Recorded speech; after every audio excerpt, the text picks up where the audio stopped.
Oh, shoot, we're live. I'm sorry, everyone. I hope you're doing well today.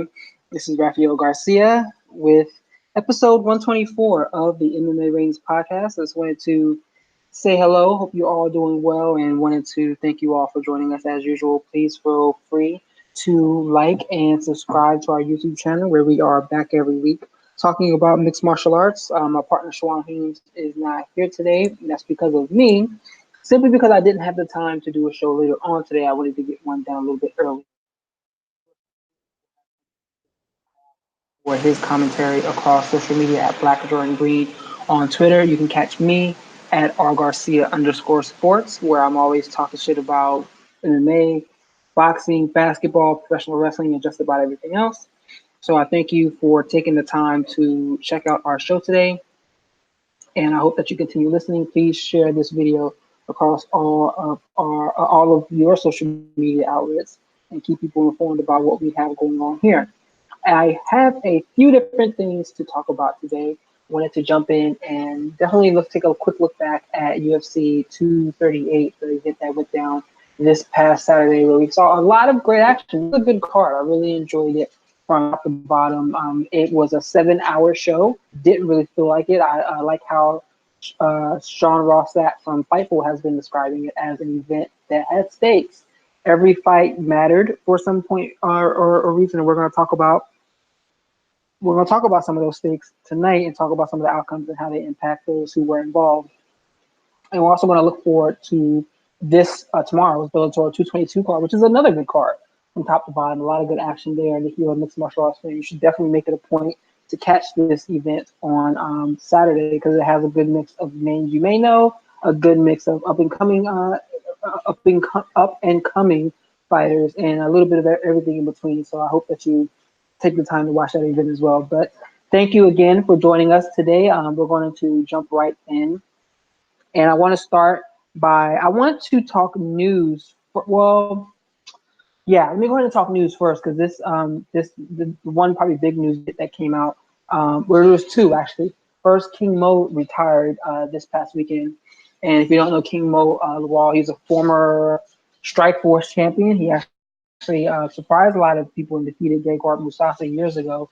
But ACL injuries and staph infections really hampered his career. He was never able to become that star that a lot of people thought he was going to be, and he struggled after the ACL injury and the staph infection that almost killed him. He never really got back on the horse per se. He was in Bellator. He fought a couple of times for the championship. I remember he got stunned by Emmanuel Newton the first time. He's been defeated by a lot of people since then. He's just never really looked like the same person. He also has some crossover appeal in professional wrestling, but again, that period of his career never really took off either. But he is a character in the industry. He's followed this show for a little while. I've had some interactions with him across social media. I know other people have as well. Shawan Humes has as well, and he's definitely a friend of this show. So I just wanted to kind of tip my hat off to King Mo because he's always been a standout athlete in my opinion. But I definitely wish we got to see more of him at his peak because those health issues that he had, especially that nasty scare with that staph infection, really took a lot out of him when he was at his best. But either way, I wanted to congratulate him on his retirement and on that great career that he had across Strikefield Force and across Strike Force and across what's the other one? Bellator. So let's talk about the other bit of news that occurred, not today, but recently, in that, uh, I wrote a piece about this, but it didn't get published because I need to go back and change it because of this news. But what occurred was we all know Tatiana Suarez fought at UFC 238, and she defeated Nina Ansaroff in a fight that a lot of people looked at as a number one contenders fight. You had Suarez, who a former high level wrestler. She was I think an alternate for an Olympic team neck injury, a scary neck injury, ended up bringing her wrestling career to a halt. And she ended up moving on into mixed martial arts, but she's still having issues with that neck injury, so much so that, according to Luke Thomas today on MMA, she was saying that she's having loss of feeling in her arms and in her face. Think about how scary that is, to not be able to feel your face, and that her neck injury is so dire that it can end up in paralysis. And if you know anything about her wrestling style, she's very like a head first wrestler, for lack of a better term. She dives in head first on singles, double legs. She drives with her face, drives you up against the cage. If you look back at the takedown she had against, at the multiple takedowns she had against Ansarov on Saturday, that her head position plays a lot of that. Head position is big in professional wrestling. And excuse me, not professional wrestling. Head position is big in wrestling across the board, but it's even, I mean, in MMA, it's big as well. But imagine how you're getting your head snatched on and pushed around, stuff like that. That can't be good for your neck. And we see that this neck injury that has hampered her throughout her wrestling career is now coming back again, and it looks even to be more scary this time around.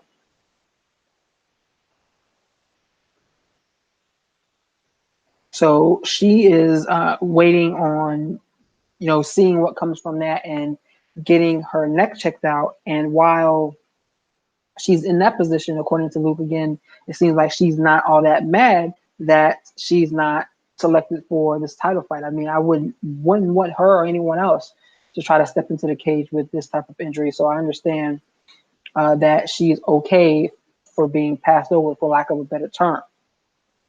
And then, hold on a second.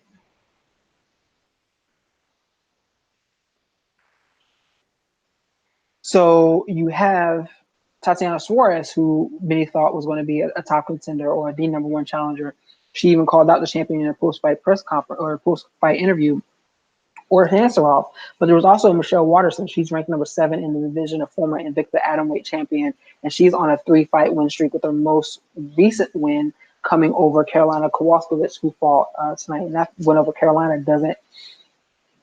We'll get to that when we go over our fight recaps. But Waterson picked up that victory there, and she's been angling for a title shot. Now, I was expecting her to get selected for this title shot, not necessarily based on her in-cage resume as of late, but the fact that she's being slotted by the UFC. I mean, she's getting pushed. You see her doing work on the desk. She's appearing and doing commentary for shows. You see her going on to the Joe Rogan podcast. She's repped by WME, which is the organization that is a part of the ownership body over the UFC and Zuffa. So it's almost, I was surprised that she got passed over for this situation. But what is, I don't want to say upsetting, what's so frustrating for me per se? It's not, I don't even think frustrating is the word, because I'm not new to this game at all. But the title shot is going to Wei Li Zhang, and it'll happen at an event in China, I think on August 31st. I think that is the day. I'm actually, let me look at. Yeah, August 31st event in China. And again, Zhang, I'm not mad at her as a top contender. She has fought 3 times in UFC. She's 19-1. She lost, I think, her debut fight, and has won 19 straight. That's very similar to the run that Cyborg went on. She's won 3 fights in the UFC, and she seems to be someone who it will be a great personality for the industry, for the sport. After she defeated Tisha Torres, everyone kind of cheered for her when she introduced herself to the crowd in English, and you can see she seems to be someone that the fans can get behind her. So I'm not mad about her getting the title shot, but it's almost comical the way Dana White just completely ignores the situation, and this doesn't give people truth. He was asked about Michelle Waterson as a top contender for Andrade, or he was actually asked about Suarez or Waterson as being the top contender, and he said that Michelle isn't the top contender because she doesn't want to fight until September or October, and she's ranked too low. Well, Michelle's ranked number 7, Zhang is ranked number 6, and August 31st isn't that far from September. In fact, it's one day before. So, like, let's just be real here. Let's be quite frank. The reason why Zhang is getting this title shot is because the event is in China. Period. There's no other way to look at that. They being the UFC, have long wanted to submit themselves in the Asian market, and they haven't really found an Asian star that they can build around. They thought they had it with Korean Zombie, and he's not out the mix, but his military time and his injury against Jose Aldo kind of pulled him out that picture. They thought they had it with Do Ho Choi, but he can't get a win after being banged around in his last two fights. They thought they had it with God, who's the other guy who was always who was gregarious and talking about all the women, whatever that dude's name was. He has a big tattoo on his chest. He got smashed, and now he's out of that conversation. But Zhang, man, she's on a tear. 19-1. She has a big win over Tisha Torres, who is probably one of the top contenders in this division. And she looks like somebody that can be leveraged, somebody that can be leveraged to put in that position. But again, I'm not mad. I'm interested about this fight from a stylistic point of view.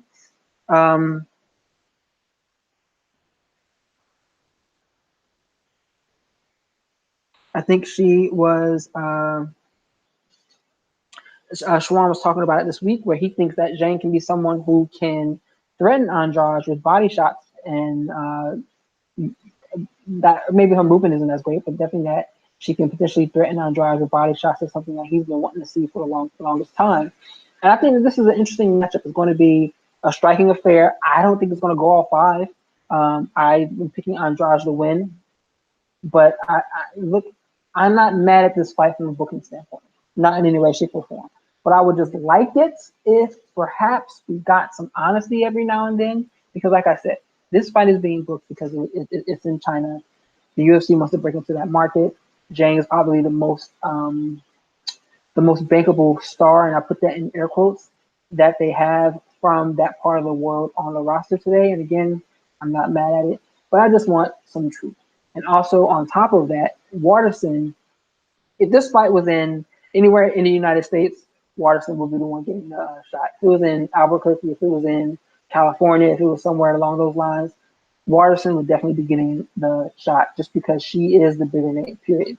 She has a strong, I think I looked at the top 10 in the division, and Joanna Jędrzejczyk is the only one that has more followers than her. And her and Joanna are the only two that have more than 1 million followers, with Joanna having 1.3 and Waterson having 1.1.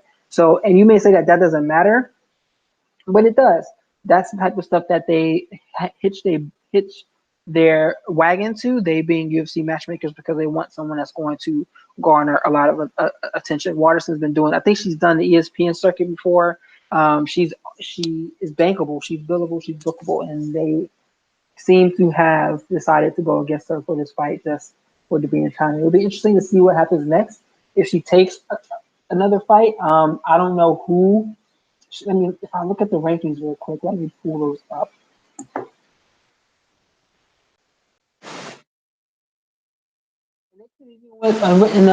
With with a rematch against Rose Namajunas, but she doesn't want to return so quickly.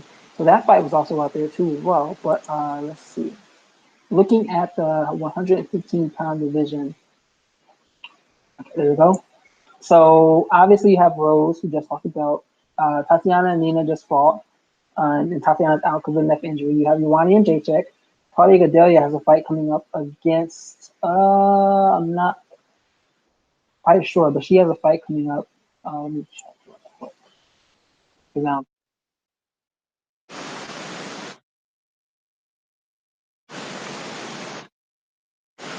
Claudia Gadelha is fighting Ronda Marcos at UFC 239 in a couple weeks. And to be honest, if Waterson and Gadelha were paired up, I would pick Waterson over her.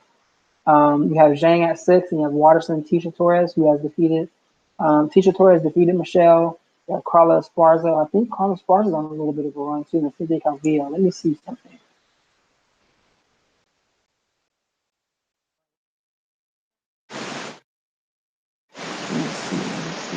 Carla Esparza is riding she just returned. She was losing. She lost 2 in a row, and then she won 1. So she in April of this year. You have Cynthia Calvillo, who's ranked up at 10. She's coming off of a win as well, or 2 wins in a row, for Courtney Casey and Pauliana Botello. So there are some fights there. I will be interested in what that the Calvillo fight would look like too as well. But again, Waterson doesn't have any what's the word? Any the word I'm looking for. She doesn't gain anything from taking a fight against either one of those. So Carla, maybe getting a win over a former champion would look good and add to her resume, but she at this time just doesn't get anything from the she won. She's on a 3-fight win streak, but I don't think who's Carolina's ranked. She's number 13 now. Lise Herrick is ranked. She's number 12. And then Courtney Casey's ranked. She's number 15. So she's beaten the lower portion of the top 15, but she struggled against the top. I mean, because look at that. Tisha Torres defeated her, and Rose Namajunas have defeated her as well. Both actually one stoppage and one decision. She did drop 2 back to back.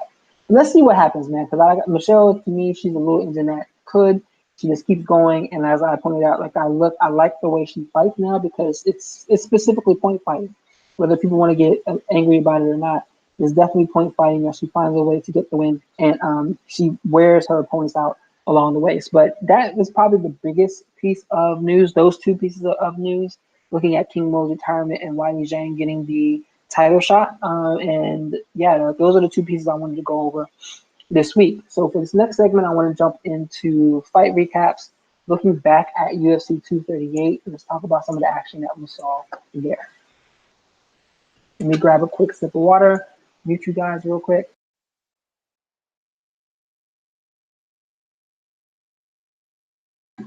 Quality H2O, as the guy from, what is it, Waterboy would say, Adam Sandler. But anyway, let's go ahead and kind of look at UFC 238, where we had Henry Cejudo became a champ, and as he put it, the greatest combat athlete of all time. I think he's incorrect, but that's neither here nor there. I'm not a fan of Henry Cejudo, but that's just, I don't want to dive into that now. But he defeated Marlon Moraes via TKO in the 3rd round. Did he go 3? I thought he only went 2. But in the 3rd round, he definitely defeated Marlon Moraes. There's only 10 seconds left in getting that finish. You have, and this fight, round 1 is what I thought this fight was going to look like. I thought it was going to be a lot of Henry struggling to get inside and Marlon picking him off with leg kicks and quick combinations anytime he got within striking range. For Cejudo to win this, he needed to get to the clinch. He needed to get some wrestling takedowns. He needed to beat Marlon up. Initially, he wasn't doing that. Every time he would come in, Marlon would hit him with at least what seemed to be like 3 shots, and he was threatening him with leg kicks every time he got into position. And if you know how to fight a wrestler, leg kicks are the name of the game because it takes away their movement. It takes away their ability to it takes away their movement. It takes away their ability to penetrate with their shots, get their explosion, get their drive. And it was clear that Cejudo was struggling with that. Now it came out, I think he had an ankle injury, and there were a lot of media outlets that were reporting that he was hurt leading into the fight, and that it seemed like he had injured himself right before weigh-ins or something along those lines. But anyway, he wasn't 110% when it came to his legs, and Marlon was taking advantage of that, chopping away at him, chopping away. And that first round is what I thought the fight was going to look like. I figured that if this keeps up like this, come the 3rd round, Cejudo may be getting finished. Cejudo at the 3rd or 4th round. But maybe it was the wrestling scrambles that Cejudo was hitting him with, or maybe it was the big moment, because if something didn't seem right with Marlon at the midway through the 2nd round, because he just lost all enthusiasm to fight. He stopped throwing combinations, stopped throwing leg kicks, and he was allowing Cejudo to get to the clinch. And when Cejudo would get to the clinch, he would do probably the worst thing that you're supposed to do, and that was duck down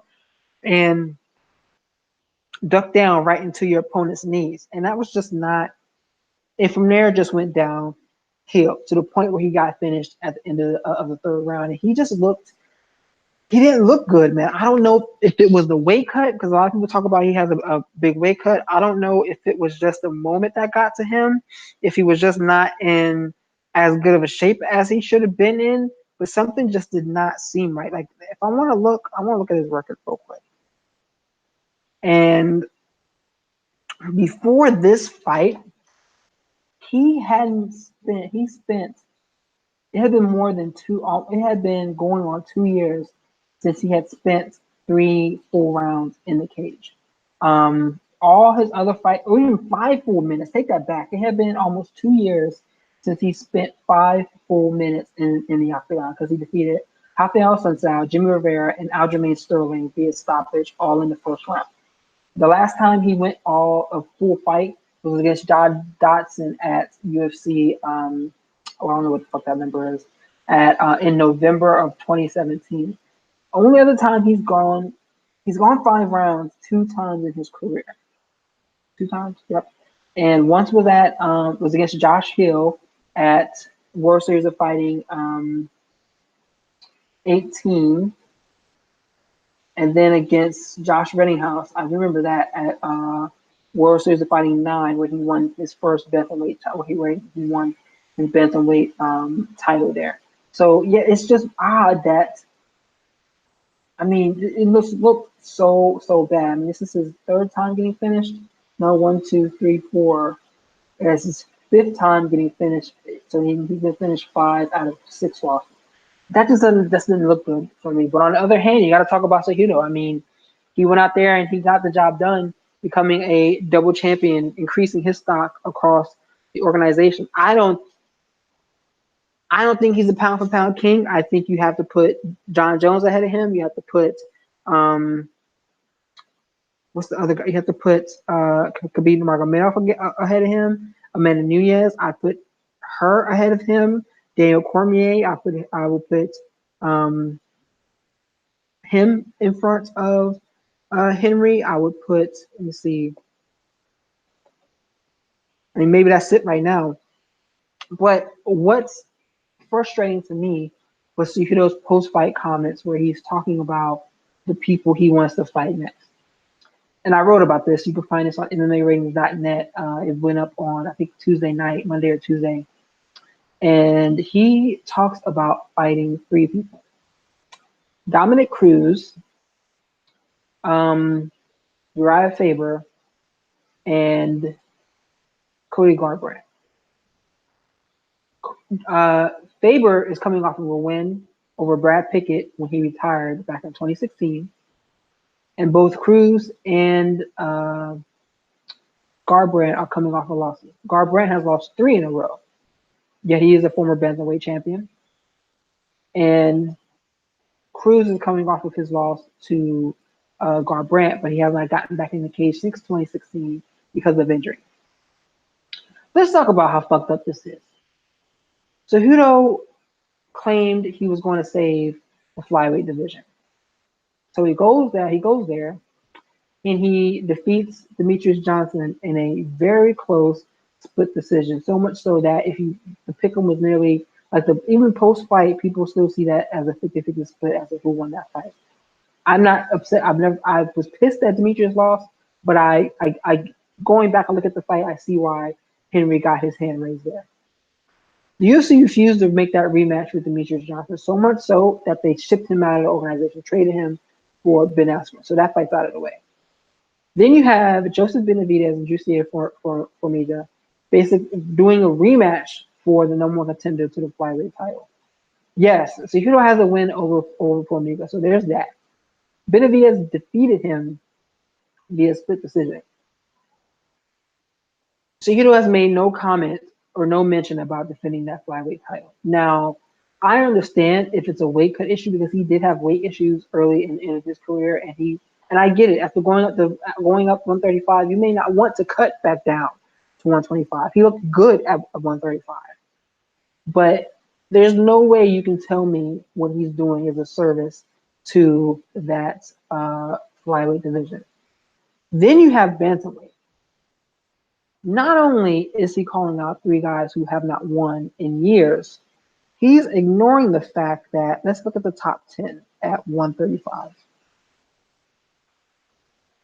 So at 135, Aljamain Sterling and Peter Yan both fought on Saturday, and both of them picked up wins.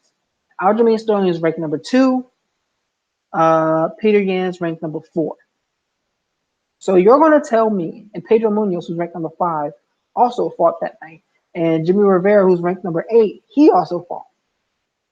So you're going to look me in the face right now and tell me that none of those 3 guys should be top contenders to this 135-pound belt. That Cejudo's going to look at them, not give them a shot, and try to go up to 145 to face off against Max Holloway or whoever that champion may be. I also saw him say something along the lines that if Frankie Edgar defeats Max Holloway, he wants to face Edgar for the title. Now, I mean, no, because you have to, these guys need to be in a position where UFC, I don't know what the UFC is doing, but they need to get these guys in a position where when they win a title, they have to defend it. Okay, let's say that again. You win a title, you have to defend it. Conor McGregor didn't defend his titles, and he bounced all around. Amanda Nunes, she's set to defend the bantamweight title. I don't know if she's going to defend that featherweight title. Daniel Cormier, he relinquished the 205-pound belt, and now he's the heavyweight champion, but he was prepared to defend both.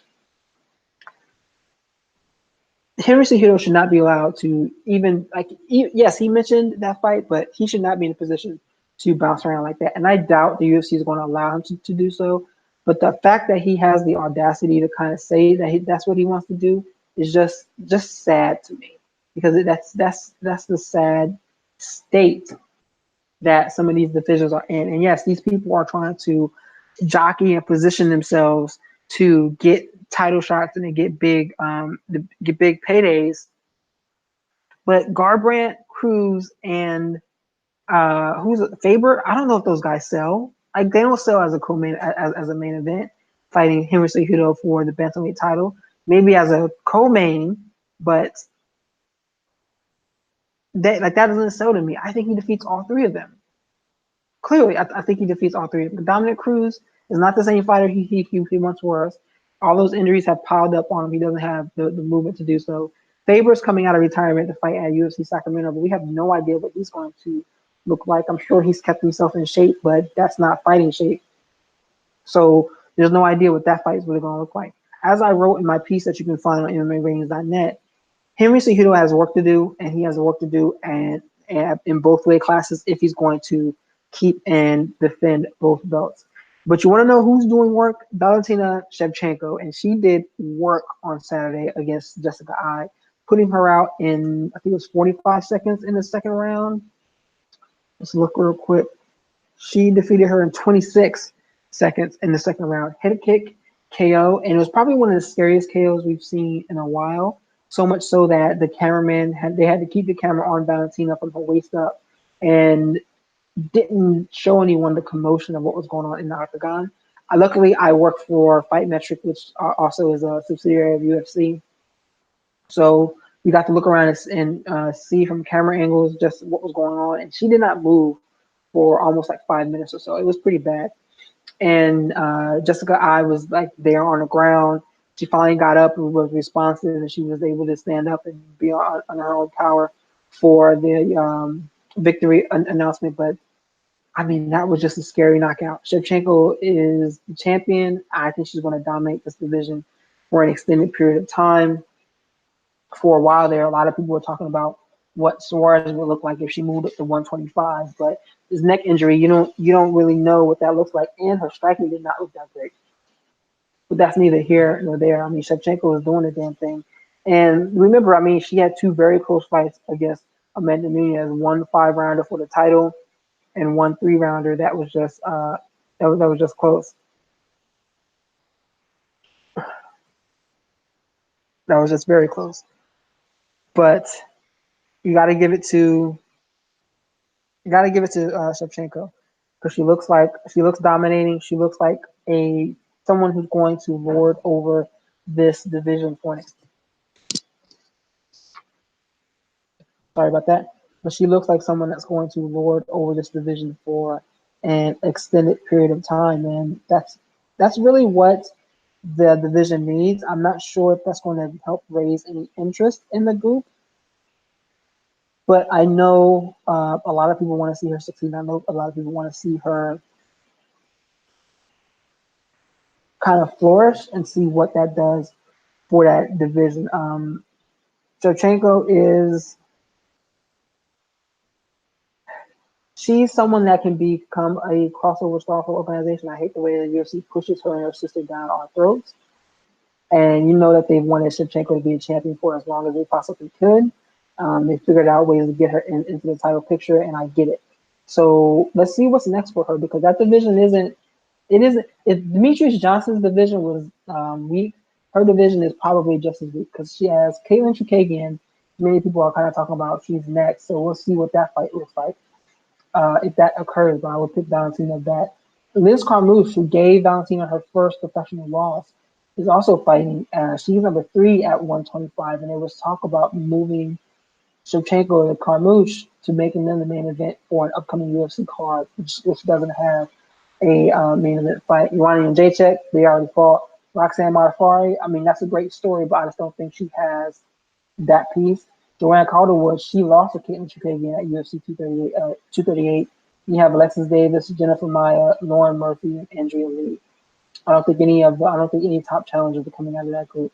You have Montana De La Rosa, Maria or Mara Romero Varela, Macy Barber, Paige Van Zant, and Pauliana Botello. So there really isn't any depth in that division there. So I do expect her to lord over that group for an extended period of time. Then you had the People's main event, and Tony Ferguson and Donald Cerrone, where Tony Ferguson won via doctor stoppage between the second and third round.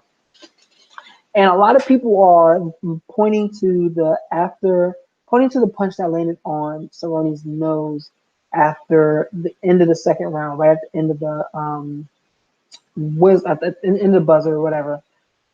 Ferguson was in mid stride and he hit him. He popped him. It wasn't as bad as what Jermaine Rondon was doing, what we've seen in other situations, but it was definitely a nice little pop there. Then Cerrone's nose was broken, I guess, was what people are saying, and he tried to blow his nose to clear the passageway. Now, if anyone who's been watching MMA for an extended period of time, they know that when you do that and you have a broken nose, your face is going to swell up like a balloon, and that's exactly what happened. We saw it happen on television within seconds. His face just puffed up, and it was just disgusting. So the ref looks at it. Cerrone's trying to push some of the air out. Doesn't work. The ref looks at it, calls the doctor in. Doctor comes in and says, nope, not happening. Fights off. And that was it. Now, what happens here is Ferguson, who has not lost a fight since, was it 2012? Let me see.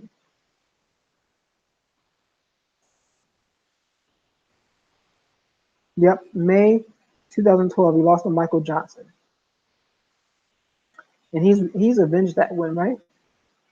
No, he has not. I thought he did. Okay, so he lost to Michael Johnson back in 2012. Since then, he's been on a tear. Let's talk about who he's defeated, okay? I'm just going to go with the biggest things. Josh Thompson, former champion in Strikeforce. He is a title challenger in UFC, title challenger in Bellator. He should have been given that win over Benson Henderson. I thought he won that fight there too. That's Josh Thompson. Edson Barbosa, like top contender, top 5 fighter at lightweight. Lando Venata, he took that fight on like a short week's notice, got hurt, and came back to win that fight via stoppage.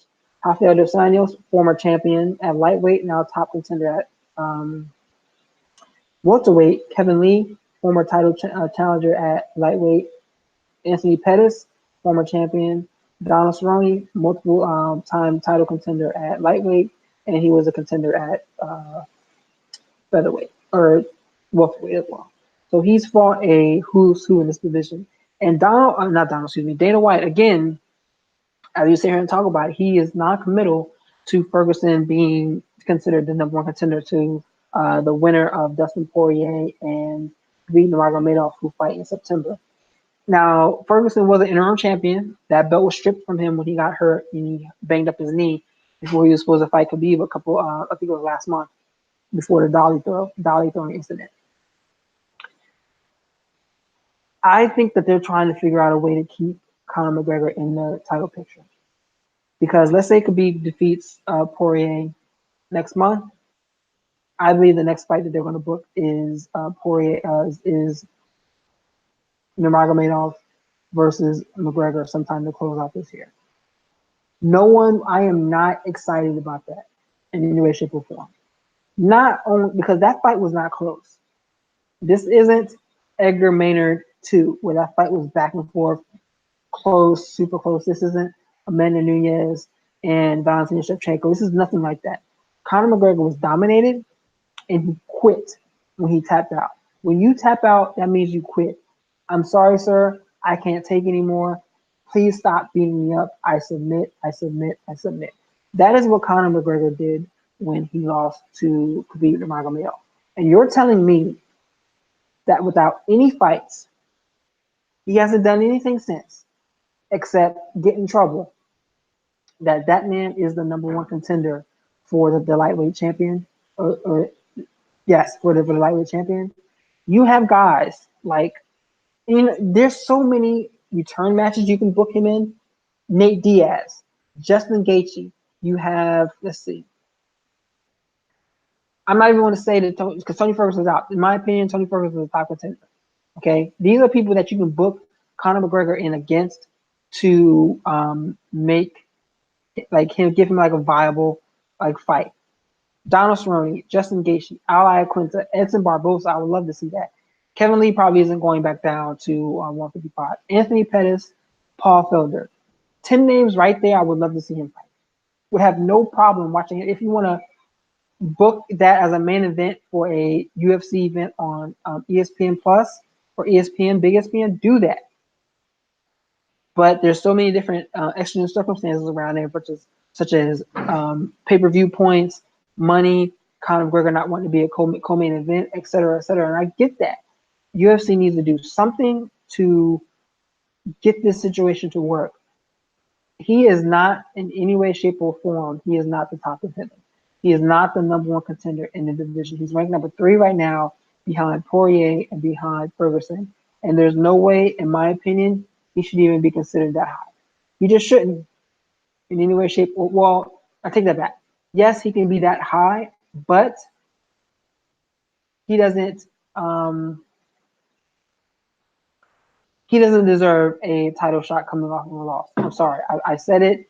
I mean it. He does not deserve a title shot coming off a loss. So it's clear that the UFC is trying to keep him in that position by not mentioning Ferguson as a top contender. And it's sad because he's done enough to deserve multiple title shots. This man has not lost in 7 years. And it's not like he hasn't been active. He's won 11 straight fights in that time. 11 straight fights. So 7 years. And so he's won 11 fights in 7 years.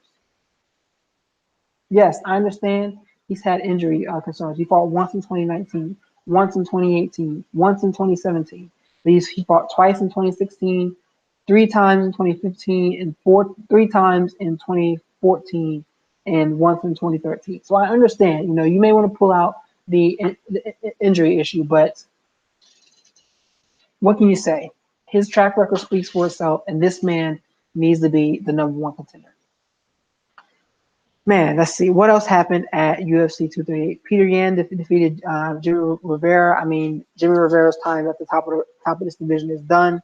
Peter Yan looks like a pretty viable contender going forward. But Henry Cejudo, not calling him out. I'm not talking about heavyweight MMA. Fuck that match. Tatiana Suarez and Nina Ansaroff, I mean, they did their thing. Suarez gained the win. I liked how Ansaroff continued to fight in that 3rd round. I think she won that round. She was good there. And Suarez, her striking didn't look great. I wonder if she was already worried about the neck injury at that point in time. But, she did enough to win 2 of those rounds. Aljamain Sterling and Pedro Munoz. Sterling's interesting. He's very interesting to me. I'm not sure what to make of this guy. He does a great job striking. or he does a good job striking. He moves funky, for lack of a better term. And I know he's a solid wrestler, solid grappler, but he doesn't necessarily use that per se. I think he uses that in reverse when someone tries to grab him. Uh, I wonder what his ceiling is going to be. I wonder what his ceiling is really going to be.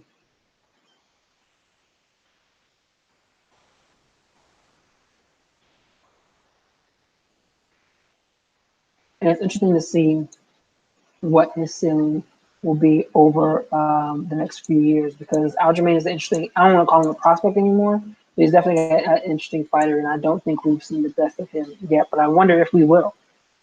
I wonder if he will top out at some point. Alexa Grasso defeated Caroline Kowalkiewicz, and I didn't want to harp on this fight for too long, but Carolina is done at the top of the division as well. She even said that maybe her best days are behind her because she does not look like the woman who hung with Joanna and Jacob for 5 rounds.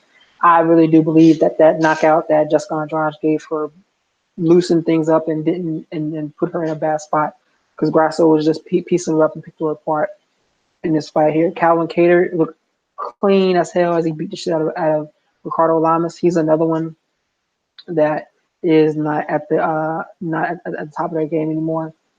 Um, Nan Yan defeated Angela Hill. Angela Hill may be out of the UFC.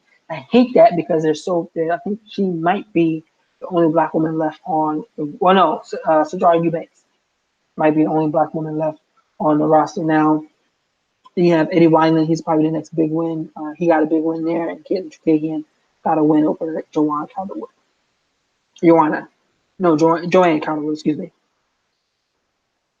Then I wanted to turn our attention over to Friday's card with Bellator 222, an excellent card, which I believe features a welterweight title fight between Rory McDonald and Neiman Gracie.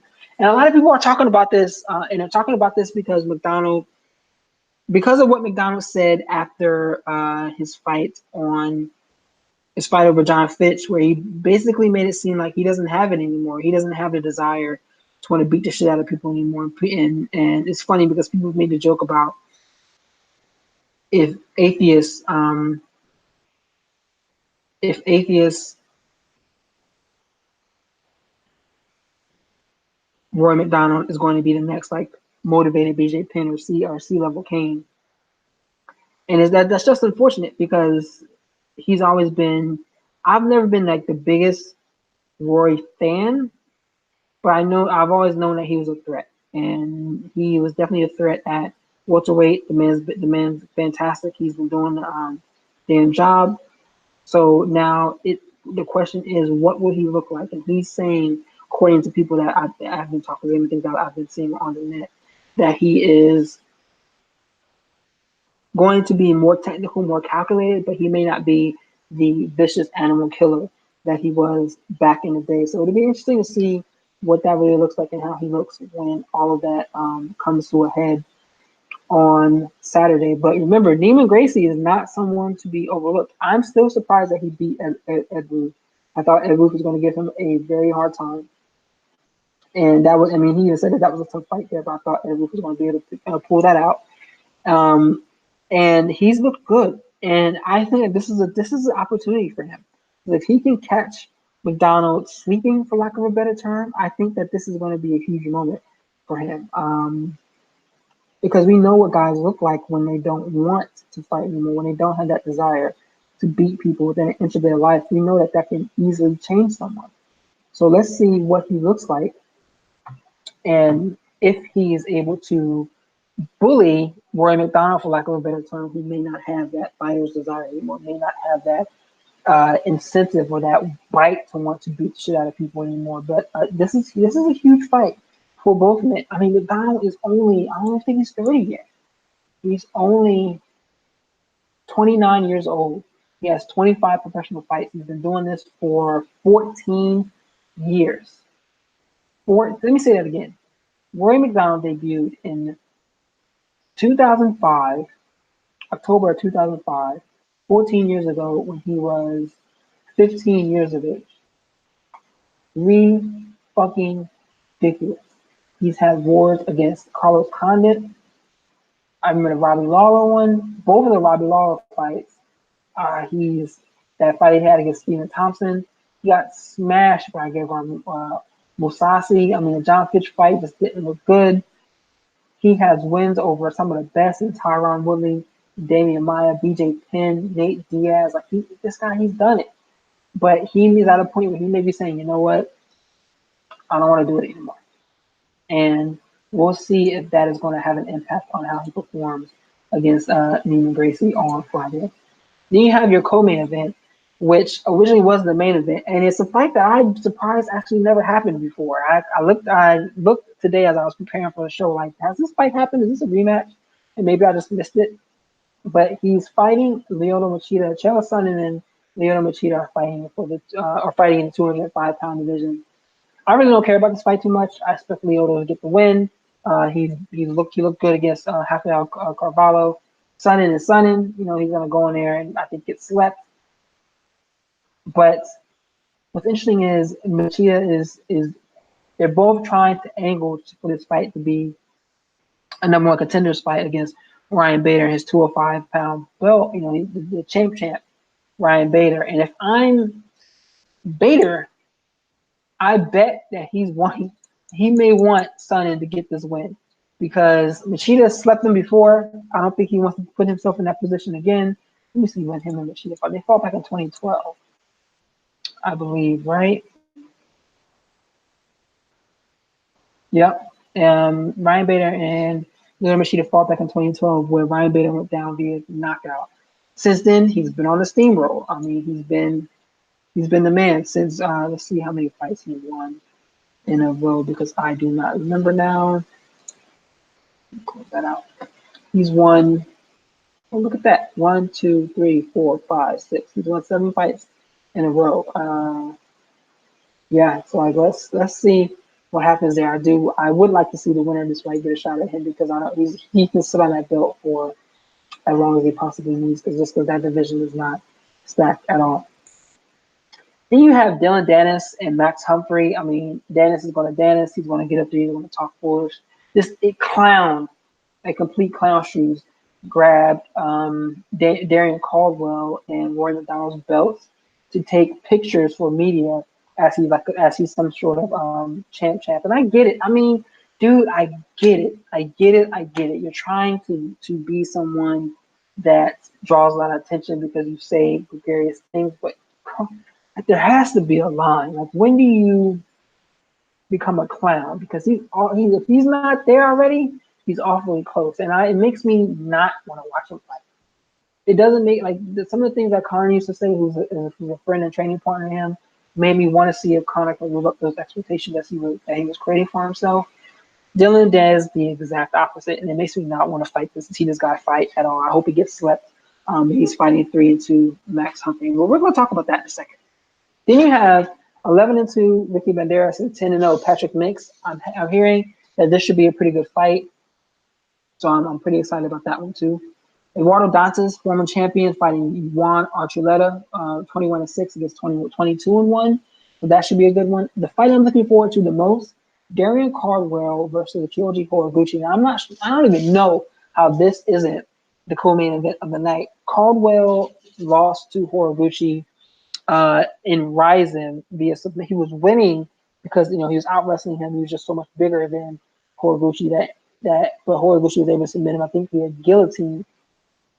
And now they're doing a rematch in the Bellator cage. The caveat though is that if Horiguchi wins, he has to defend that Bellator title once a year. So he can be a champ across 2 promotions, which is amazing to think about. We're at a time where cross-promoting is really happening in mixed martial arts. I don't think it'll ever happen at the UFC level, but it's good to see it happen here because this is an exciting fight. A lot of people should be looking forward to this battle between these two. I think the cage is going to play a difference. We cannot ignore the fact that Horiguchi has fought and competed in the cage. He fought in my opinion, top 3 greatest fighter of all time, and Demetrius Johnson in the cage and survived all the way up to the last second. So let's see what he can do against Darian Caldwell. We have 4-2 Aaron Pico looking to rebound against 8-0 Adam Borkis. Now, what stands out to me in this is that the level of difference between these two guys. Dylan Dennis is 1-0 and gets a 3-2 fighter. Someone who, let's see, he is coming off of a loss and making his Bellator debut. Pico, who was knocked out in his last fight, is fighting someone who has 3 Bellator wins under his belt. All 3 via highlight reel stoppage. Well, I'm not going to say highlight reel stoppage. All 3 via stoppage. He has 8 wins. 1, 2, 3, 4, 5, 6. 6 of those have come by stoppage. I don't think this is a good fight for him. In fact, I may turn around and put a couple bucks on this fight.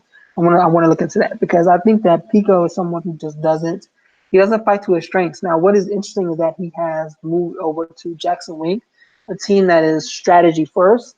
Do not be surprised if you see him come in and use wrestling. We have not seen his wrestling on full display since he's been fighting. He's been loving his striking. He's been loving knocking guys stupid, which he does. He has the power to do so. But don't forget how great of a wrestler he is.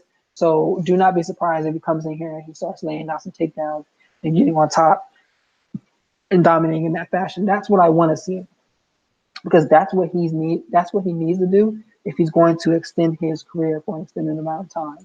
Because right now, going in there and getting knocked out ain't going to help him none. And I hope that he does make that change to elongate and elaborate on his career. Then we have, let's see, who else on this card? Heather Hardy. She's making her return against Taylor Turner. Valerie Loretta and Larkin Dash, which is a pretty funny fight here because Larkin has made herself in she's made herself into a joke per se. She's listed as 0-0 here, but I think she's actually an 0-1 professional fighter. Her last fight was pretty abysmal. I've seen some of the video clips, but she signed her fight contract in Hooters while she was at work, because she works at Hooters somewhere. She was wearing her Hooters uniform, and people are joking about that. And Valerie Loretta is getting pissed that people are focusing on that, but. This is the amateur. I mean, that's not an amateur fight. This is an introductory fight. Valerie is 1-0 as a professional. She just made her debut a couple months ago, and Bellator is trying to elevate her into a position of status in the organization. Obviously, because she is outspoken, she can promote a fight, and she has a certain quality of looks to her. If you haven't followed her Instagram game, like, you got to follow her Instagram game and kind of get caught up on what she posts, because she definitely, like, she flaunts it.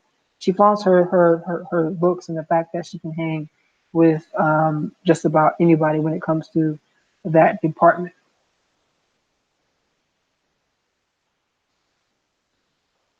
So then that fight is there. What else is on this card? Ropes and Gracie's also 1-0, making his next MMA debut, or next MMA bout.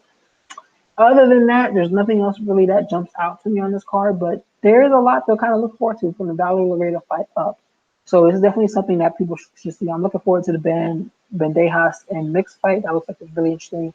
Caldwell and Korabuchi, I think it's going to be a great fight. I hope that it lives up to the first one, and I think that this is going to be something interesting. There's another cross-promoted fight as well on this. I think it's the other one, Rena Kabuta against Lindsay Van Zant. I think Rena fights in Rising as well. Let me see. I think she fights in Rising as well. So this is pretty good. Let's see where this kind of goes. It's from Madison Square Garden. It's on the Zone, so you'll be able to catch it there. But this is a pretty good event. I'm looking forward to this for sure. So with that in mind, we're gonna go ahead and close out today's show. As always, I thank you for taking the time to listen to the MMA Rings podcast. This is episode 124. Please be sure to like and share our content. You can catch us here on YouTube every week, every Thursday. I have a weekly wrestling podcast. I didn't get to it on Wednesday. I'll probably get a show up for you tomorrow. Have some things to talk about wrestling there. We're going to be doing some new things on this channel as well. So please feel free to give us a follow, subscribe to our channel, stay up to date on everything that we're doing. Please subscribe. We are one subscriber away from hitting 100, which would be a pretty good milestone for us. We've been doing this for a while, just kind of going through some slow growth. So I appreciate everyone that has taken the time to listen to our content, like our content, and share our content. You can catch me at rgarcia_sports. Catch my co-host Schwan Humes at Black Jordan Green. And as always, stay safe. Have a great weekend, and remember, Black Lives Matter.